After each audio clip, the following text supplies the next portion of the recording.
they seem to have become closer Yeah. over the last few months and years. How do you feel like they honored the Queen during the ceremony as well? Mm.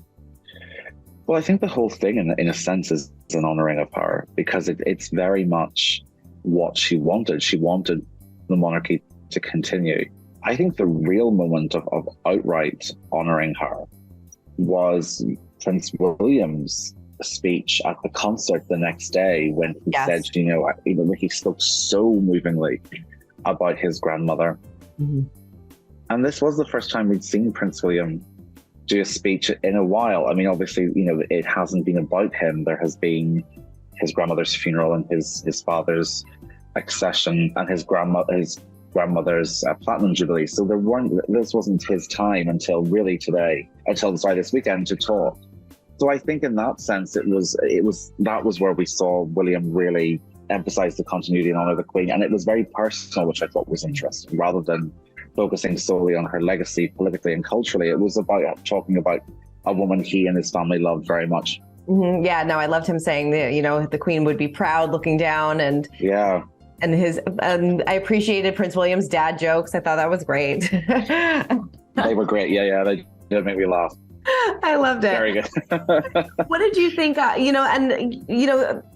A lot of this was about family as well, and integrating members of the family. Prince George served as a page. Princess Anne had a big role. Why do you think that was so important for King Charles as well? Because it's obviously the central star, if you like, of the royal show is the monarch. But it is an event that needs the whole family to participate in it. I think it was quite interesting even that non-working royals, who aren't right. disgraced, and I'm thinking of the Duke of Sussex, they weren't pushed far back. I mean, the furthest back we went was 3 rows. Mm-hmm. So I think there was really an attempt to put them front and center, partly to make the monarchy, to remind people it is a family institution. I think sometimes there was a section of people who believed it began and ended with Elizabeth II. Mm-hmm. And that was through no fault of Elizabeth II either. I mean, she was an extraordinary head of state.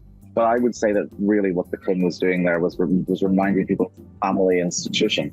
And also, I think the family they seem to have become closer over the last few months and years, although grief often has a way of doing that for families. They were, Philip and Elizabeth's death quite close together. For more news content and exclusive interviews, make sure to hit the sub, like, and bell button down below and visit usmagazine.com.